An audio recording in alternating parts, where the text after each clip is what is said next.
Parshas Vayishlach has Yaakov's encounter with Esav. And this encounter happens in two phases. Right? He meets Esav's ministering angel, and he wrestles him, and even though Yaakov sustains a temporary injury to his leg, he basically beats the angel, and the angel has to concede to Yaakov that he's won. And has to say that he deserves the name Yisrael, which is actually given in actuality later in the Bible, that you deserve the name Yisrael, for you've defeated man and angel. Right? And then, but the next day, he shortly thereafter, he meets physical Esav, and with physical Esav, he's like, he sent him ahead of time this huge gift, and he's subservient, and he bows to him 7 times, and which Chazal one place are very critical of why do you have to even send him the gifts and send to him and meet him and be so subservient to him? Yeah. But to me, what's amazing is, that the angel, the ministering angel of Esav, he creams, right? And physical Esav, he bows to and humbles himself before, and would have made more sense to do it the other way around, because Esav is only a creature of flesh, right? And what type of respect does a creature of flesh deserve, right? Number one. And number two, probably Yaakov could probably had a better chance against Esav in the flesh than he had against the angel. The angel is a spiritual, awesome creature. Chazal, right? As Chazal say, that an angel is size of a third of the world. An angel is much more elevated and stronger creature than a creature of flesh. So, you would have thought Yaakov would do it the other way around. Show subservience or be humble before the angel, who's a superior and powerful creature, and maybe be tougher and fight even the physical Esav. So why did Yaakov Avinu do it not that way around? He takes on the angel, but to Esav in the flesh, he's very subservient. Humbles himself. Right. But the answer to this is that is all part of the Masa Avos Siman Labanim. That Yaakov Avinu's encounter with Esav is setting precedents for the way it's going to be, and the way it actually happened in the end. Our interaction with the Goyim, particularly with Edom, with the nation of Esav, in whose exile we are now. Right, so Yaakov is laying down the precedents of Jew versus Gentile, that there could be no victory for a Gentile whatsoever. That's impossible so long as a Jew sins. Right, Yitzchak Avinu already told Esav, "Vaya kasher torid ufarakta tzavaro me'ula me'al tzavarecha." Right, when Jewish people go down in their mitzvah observance and in their Torah learning and in their devotion to Hashem, you will be able to break their yoke from off your neck. Right? As long as the Jews sin, they give power to the Gentiles, and divine judgment dictates we're going to have to be under them and suffer from them to a certain extent. So long as we sin, there is, it is not possible to have, no subservience towards the Goyim whatsoever, because that's the punishment and the outcome from our sins. Our sins give them power, right? And as a kapara for atonement for our sins, we have to suffer from them. And then, by the time we've suffered enough, so then they lose all their power, and that's when we come back to being victorious again and dominating them again. But we have to suffer a certain amount from the power that we gave them until we're atoned for our sins, and then they lose their power again. All right. So as long as Jews sin, it's not possible that the Goyim shouldn't have any type of uprising and some sort of power over us. So, the question is determining the nature thereof. What will be the nature of whatever power the Goyim have over us as a result of our sins? Right? So Yaakov Avinu, plays it out as such.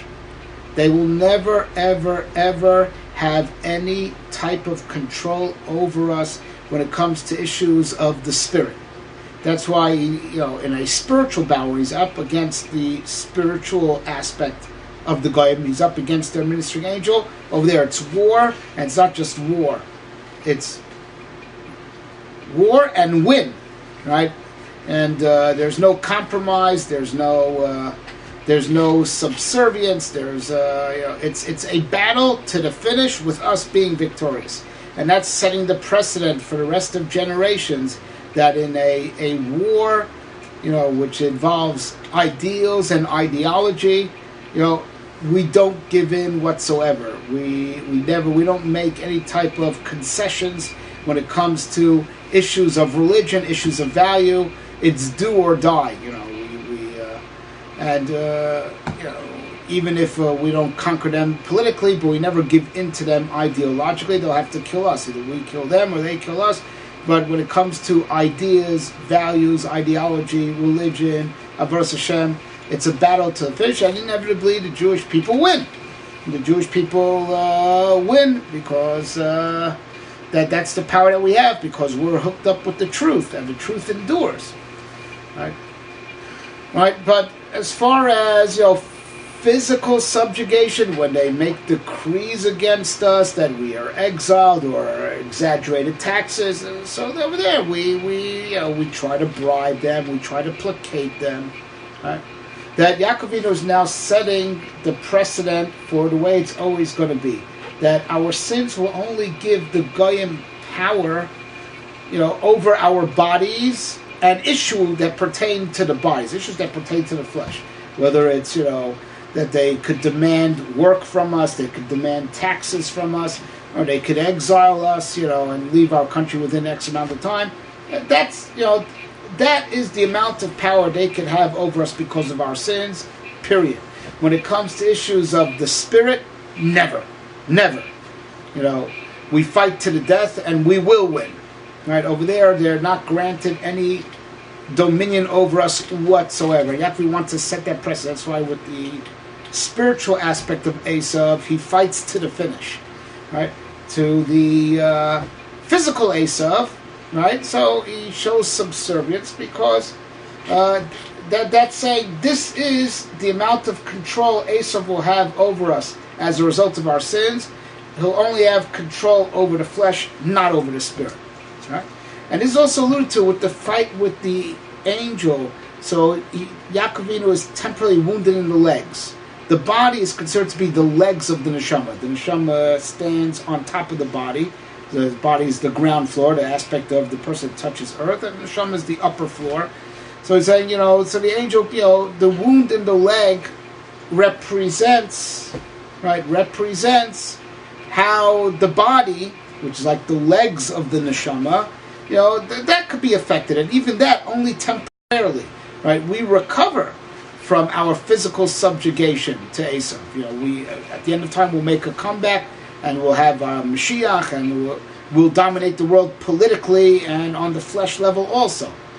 Right now we're the big man on campus as far as the spirit. Right? Come Mashiach as far as the body also. That's all alluded to, that the leg healed, as soon as the sun shone.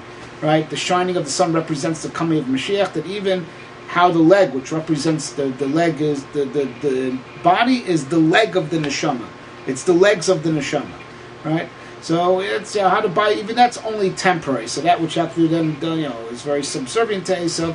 Chazal say all the gifts that we gave Esav are going to come back to us at the end of time. And only they're on loan. The subservience to Esav is only on loan, and that's what the Zohar says also in Parshas Pinchas, if I'm not mistaken.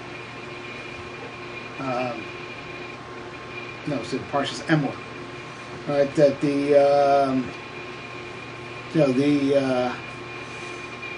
the subservience that he showed Esav and the gifts he gave Esav is like the Sira Mishtalech. It's like the scapegoat.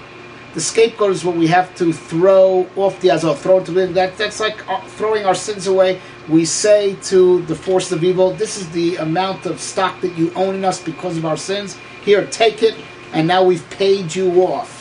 Right? So the whole physical encounter with Esav and sending the gifts like the Sira Azazel, right? Because of our sins, you have some amount of stock in us. Here is, we're buying you out. This is the extent of what you have in us, and we're paying it up in full, and now you're out of it. Right? Because after we suffer in the flesh from the goyim, it's not a permanent thing. We suffer a certain amount to pay them off, and they've taken their stocks, and then we're through with them. You know, we're done with them. Right? And this is all being alluded to in this week's parasha. And that's the secret, what the Shlach Kodesh says, as well as from Yaakov Avinu stayed behind alone for pachim time, for small jugs. And that's when the Esav's angel attacked him.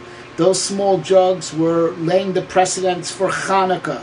The small jugs, he went back for, alludes to that jug of oil that had the miracle in it. So the whole struggle with an angel is an allusion to Chanukah. Chanukah, we went to battle and was do or die. It was a battle to victory, right? Because when it comes to issues of the spirit, we take up arms and we don't show any subservience whatsoever. Right? That's, so the battle in spirit was an allusion to Chanukah, and it's well known. It's a documented fact that the Chafetz Chaim felt, very strongly that the Jews should take up arms against Stalin, because the same person, Stalin didn't just want to politically dominate the Jewish people. He wanted to abolish religions, a spiritual struggle, and he felt it was appropriate for the Jewish people to take up weapons. Everyone should take their pitchfork or whatever they can, or a kitchen knife, and go to war with Stalin, because that's what was done in the days of Greece, and that's already preceded by Yaakov Avinu. When it comes to issues of religion, spirit, values, ideology, it's war.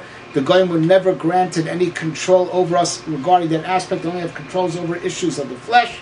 And that's all precedent this week's parsha. So really said the victory of Chanukah was precedented in this week's parsha in the struggle with the angel.